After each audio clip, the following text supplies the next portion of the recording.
You may bring the jury.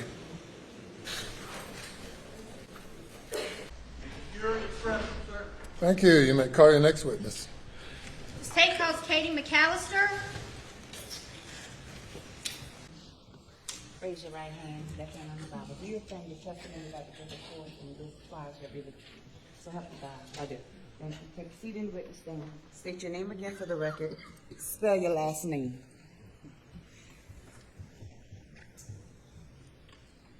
Katie McAllister, McAllister. Good afternoon, Agent McAllister. Hello. Could you please tell the jury where you work? I work for the South Carolina Law Enforcement Division, more commonly known as SLED. And how long have you worked for SLED? 10 years. And what is your position there? I'm a senior special agent in the Low Country Region Investigative Services. And were you a senior special agent back on June 7th of 2021? I was just a regular special agent then. Did you have a chance to respond to Moselle Road in that capacity as a SLED agent? I did. Can you tell us when you responded out there? I was told late on the night of June 7th to be at the office on June 8th. I was given some assignments, and then I responded to the actual property around lunchtime on June the 8th, 2021. So June the 8th, the day after the murders took place. Yes. And what did you do when you got out there? Myself and Special Agent Croft were almost to the house. There were several people in the roadway. It appeared to be blocked, so we stopped and got out. Did you, what were those people up to? There had been a phone located on the side of the road. Okay. And whose phone was that? It was Maggie Murdaugh's cell phone. And can you tell us about your involvement in the collection of Maggie Murdaugh's cell phone? Yes, so once we got out of the car, I had gloves. Captain Neal retrieved the phone from where it was laying. I was standing right beside him when he got a phone call. He handed me the phone with my gloved hands. I held the phone for Investigator Hightower to take a picture of it. The phone call was Captain Neal receiving the passcode. He asked me to confirm it. I typed it in. We confirmed that it was the right passcode. I locked the phone. At that point, Investigator Hightower asked me to put it in airplane mode, which I did. And so what was the point of you putting the passcode into that phone? To confirm that the passcode we were given matched the actual phone that we had. To confirm that was Maggie Murdaugh's phone? Yes. And when you unlocked that phone, did you delete any calls? I did not. Did you delete any text messages? I did not. Did you alter any data in that phone? I did not. You locked that phone back immediately? Yeah, as soon as it opened, the screen clears to show that that is the right passcode, I immediately locked it back. And then what happened to the phone as far as you know? Captain Neal, who was standing right beside me, took the phone back. All right, let's move on. What else did you do? So once I arrived on scene, myself along with Special Agent Croft were asked to go up to the main house to do a search of the property, or of the home. Did you have a search warrant? There was a search warrant, yes. Was that search warrant executed? It was not. Why not? At the time of my arrival, multiple family, close friends were at the house. Rather than executing the search warrant and displacing all of those people, we asked for consent and we were given it. And were a lot of people at that residence at the time? There were. You could give us kind of a rough estimate of the amount of people that were there. I would say maybe 20 or 25 people were in the home. And you didn't want to have to ask all those people to leave? Some of them were very upset, and we thought it was better to simply ask for consent.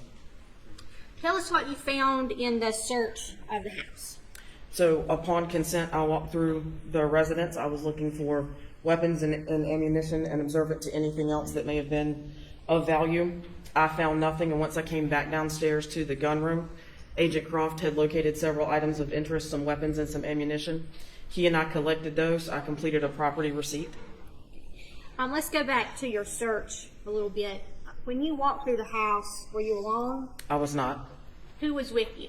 I believe it was John Marvin Murdaugh and Lee Cope. And who are those people? John Marvin Murdaugh is Alex Murdaugh's brother. Lee Cope is an attorney from their law firm. And what rooms of the house did you search? All of them. And these John Marvin and Lee Cope were with you when you went in every room? They were. Did you search any other places? We searched bathrooms, tubs. There were several attic-type spaces where different holiday decorations were stored. We looked in there, or I looked in there, and we didn't locate anything of value. Did you look anywhere that you thought there could be a long gun? Yes. Did you observe any bloody clothing when you were searching the residence? I did not. And you said you were observant? I was. You mentioned that Agent Croft had collected some weapons and some ammunition. He did. Would that be the 3 shotguns, a Mossberg, a Browning, and a Benelli Super Eagle, along with a .300 Blackout rifle, Yes. and then some various ammunition? Yes. And what did you do with those items? So we gathered them together. I filled out the property receipt. We took them back to the SLED office here in Walterboro, where we met with the crime scene agent, Agent Worley, and I receipted those items to her. So Agent Worley took custody of those items. She did. Do you recall at some point speaking or being present at an interview with Buster Murdaugh? I was. And was any evidence collected during that interview? Yes, we asked him for consent to do a buccal swab and also consent to look at his cell phone. I'm going to show you this case exhibit 217. If you could tell me what that exhibit appears to be. This appears to be the buccal swab from Richard Alexander Buster Murdaugh Jr., collected June 10th, 2021 at 3:26 p.m. Now, did you collect this? I did not. Who collected it? Lieutenant Charles Gant with SLED. Were you present when it was collected? I was. How did Lieutenant Gant collect this swab? A buccal swab is just 2 cotton swabs. He opened them from the packaging, swabbed his mouth, sealed them back up, placed them in the envelope you see there, sealed it, initialed it, and dated it. And he would have sealed that up so it was not tampered with. Is that correct? Yes. Your Honor, at this time I move State's Exhibit 217 into evidence. No objection. Admitted without objection. And I have no further questions for this witness at this time. Cross-examination. Yes, sir.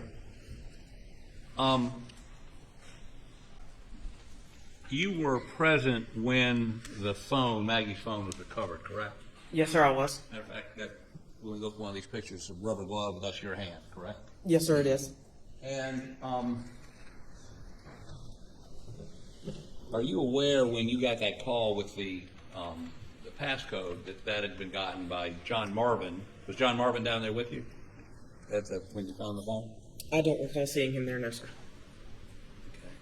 Okay. Are you aware that passcode came from Alex Murdaugh? No, sir, I was not aware of that. And who gave it to you? Captain Neal. Okay. Now, you searched the house on the morning of, was it the morning of the 8th? It would have been the afternoon. Okay. And you went through the entire house? Yes, sir. How many bedrooms in that house? Do you know? How many bathrooms in that house? 3 or 4, I don't recall the exact Okay, number. but you went through every one of them. Yes, sir. And you looked at the tub, you looked at the showers, right? Yes, sir. What were you looking for? Ammunition, weapons. Blood? If it was there, I was observant. We were looking for anything at that point. Right. So when you look at the drain in a shower, if somebody's recently showered off blood, you would expect to see some trace evidence there, would you not? I don't know that I'm qualified to answer that. Do you know whether there are trace evidence forensics people that actually go in and swab those, right? There are, yes, sir. Were they there? No, sir. Did anyone ever ask them to come that you know of? Not that I'm aware Do you of, know no, whether sir. any of those showers or tubs were in any way swabbed or checked for blood or tissue or any DNA, anything that would indicate somebody had washed off evidence of a crime? Nothing that I'm aware of. Okay. But you, in visually, apparently you're the only one to do this, correct? Yes. The only person that actually looked at the showers and the tubs, you eyeballed them, right? I did. You're the only person who SLED had examined the showers and tubs. And you're telling this jury you saw no evidence of blood, tissue, or anything that would indicate somebody had showered or washed off or bathed to remove evidence of a crime from that. Is that what you're telling us? Yes, sir. There was nothing visible to me. Okay. And you were the only one asked to do that by SLED? As far as I'm aware, yes, sir. Did you search the bedrooms? I did. You find any clothes anywhere? Shirt, pants, shoes that would indicate? Thank you, Your Honor. Could we ask one question at a time, please? I'm just including a class. Rather than asking it individually. I apologize. I can do it individually. Take a little longer. Thank you.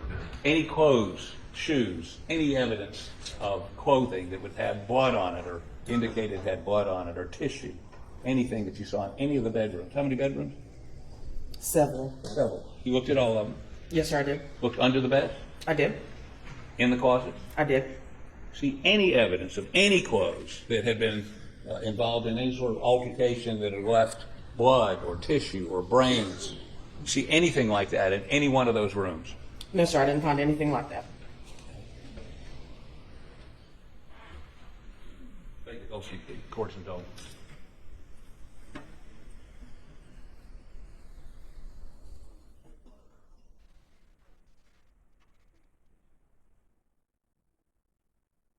Thank you. No further questions.